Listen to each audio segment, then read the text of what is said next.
നമസ്കാരം. S V ജേണലിലേക്ക് ഒരിക്കൽ കൂടി സ്വാഗതം. ഇതാ വർഷം 2 പോകുന്നു. ഇപ്പോഴും ആ ദുരന്തമുഖത്ത് നിൽക്കുന്നവരുടെ കണ്ണീരുണങ്ങിയിട്ടില്ല. കാരണം ആരാണ്? 1.5 ലക്ഷം ഭൂരിപക്ഷത്തോടു കൂടി ഇവിടെ വിജയിപ്പിച്ച് വിട്ടല്ലോ. അവരൊക്കെ തന്നെ കാരണം. വമ്പം ഭൂരിപക്ഷത്തോടു കൂടി ഒരു യോഗ്യതയുമില്ല വിജയിപ്പിക്കുകയും ഒടുവിൽ അദ്ദേഹത്തെ പിടിച്ചിട്ട് കൃഷി വകുപ്പ് മന്ത്രിയുമാക്കിയല്ലോ. അനുഭവിച്ചോ എന്നും തൽക്കാലം ഒരു CPM-കാരും പറയില്ല എന്നാണ്. അവിടെ 1.5 ലക്ഷം ഭൂരിപക്ഷത്തിനല്ലേ ഇവിടുന്ന് ഒരു മഹതിയെ വിജയിപ്പിച്ചു വിട്ടത്? ആ മഹതിയെ കണ്ടിട്ടുണ്ടോ നിങ്ങൾക്ക്? അതായത് വയനാട്ടിലുള്ള പാവപ്പെട്ട ആൾക്കാർക്ക് വീട് വെച്ച് കൊടുക്കാനെന്നും പറഞ്ഞുകൊണ്ട് കുന്നമ്പറ്റയിലുള്ള ഒരു സ്ഥലത്ത് വന്ന് ഒരു കുടിലും കെട്ടി അവിടെ എന്തോ ഒരു ഉദ്ഘാടന മഹാമഹം നടത്തി പോയതല്ലാതെ പിന്നീട് ആരെങ്കിലും ഈ മഹതിയെ കേരളത്തിൻ്റെ മണ്ണിൽ കാലുകുത്തുന്നതായിട്ട് നമ്മൾ കണ്ടോ? ഇല്ല. പറ്റിക്കപ്പെട്ടു. പച്ചയ്ക്ക് പറഞ്ഞാൽ പറ്റിക്കപ്പെട്ടു.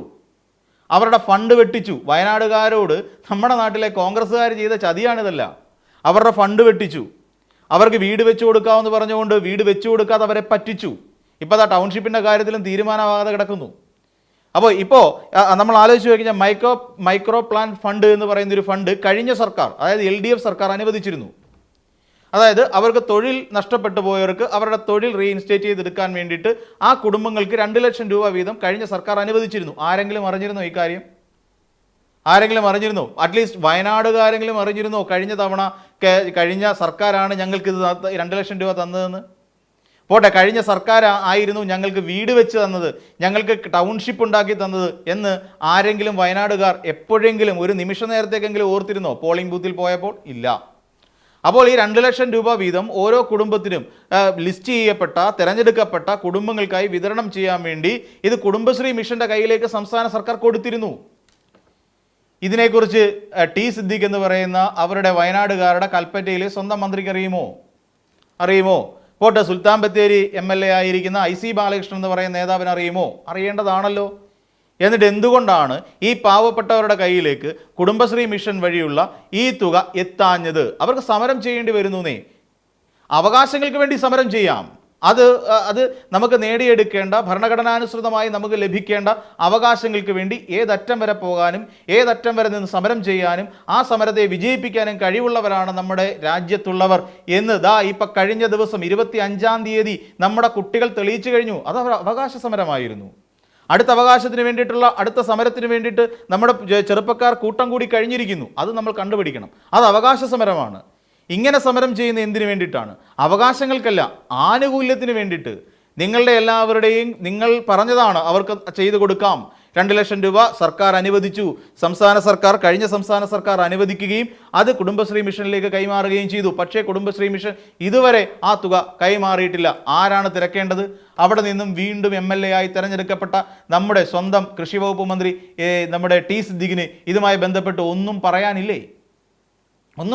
കള്ളാടി ദുരന്തമുണ്ടായ സമയത്ത് മുഖ്യമന്ത്രി പറഞ്ഞതും ടി സിദ്ദീഖ് പറഞ്ഞതും 2 2 എന്താണെന്നറിയോ?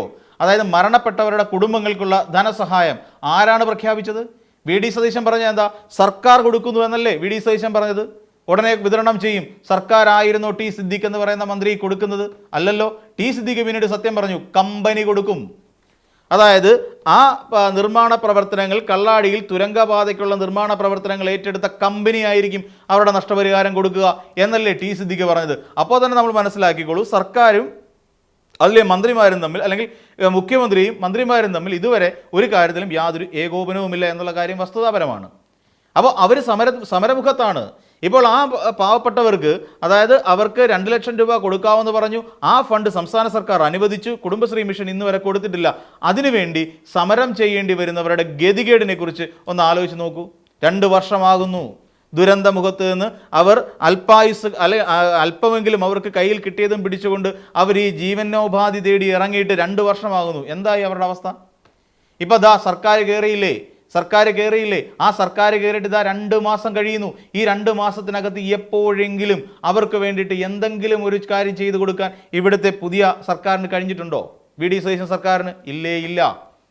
എന്തിനേറെ പറഞ്ഞ് ഇത്രയും ഭീമമായ വമ്പിച്ച വിജയം സമ്മാനിച്ച ആ നാട്ടുകാർക്ക് എന്തെങ്കിലും ഒന്ന് ചെയ്തു കൊടുക്കണമെന്ന് അവിടുത്തെ രാഹുൽ ഗാന്ധിക്കോ അതല്ലെങ്കിൽ നമ്മുടെ പ്രിയങ്ക ഗാന്ധിക്കോ തോന്നിയിട്ടുണ്ടോ? അവരെ കാണാൻ ഒരു മിനിറ്റ് പോയിട്ട് ഒരു സെക്കൻഡെങ്കിലും വന്ന് അവരെ ഒന്ന് കണ്ടിട്ട് പോകാൻ ഇതുവരെ ഈ 2 നേതാക്കന്മാർ കഴിഞ്ഞിട്ടുണ്ടോ?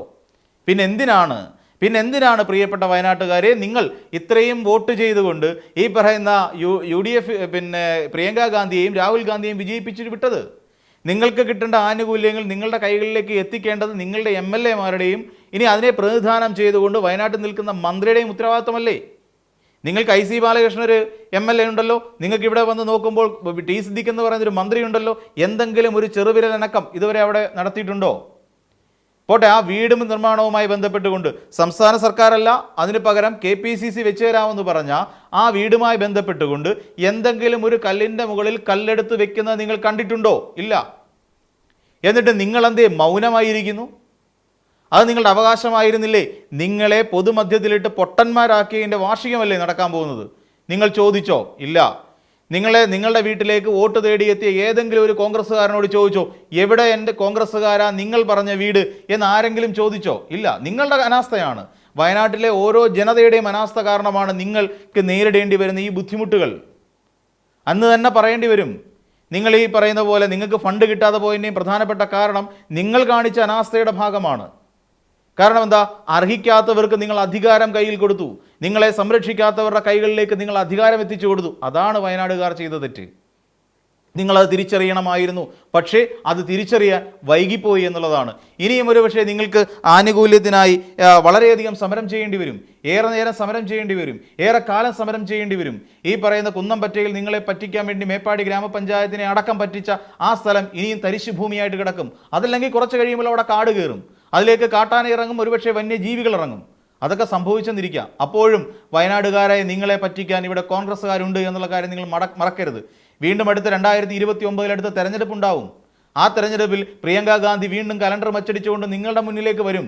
എന്നിട്ട് കലണ്ടർ തൂക്കാൻ ഒരു ഭിത്തി എവിടെ എന്ന് നിങ്ങൾ ആർജവത്തോടെ ചോദിക്കാനുള്ള ചങ്കൂറ്റം ഈ പറയുന്ന വയനാടുകാർക്കുണ്ടോ? ഇല്ല എന്നറിയാം. അതൊരിക്കലും എന്ന് നിങ്ങൾ ആർജിക്കുന്നോ അന്ന് മാത്രമേ ഈ പറയുന്ന സർക്കാരിൽ നിന്ന് നിങ്ങൾക്ക് ലഭിക്കേണ്ട ആനുകൂല്യങ്ങളും അവകാശങ്ങളും ലഭിക്കുകയുള്ളൂ എന്നുള്ള കാര്യം ഓർത്തിരിക്കുക. അപ്പോൾ മറ്റൊരു വീഡിയോയുമായി നമുക്ക് വീണ്ടും കാണാം.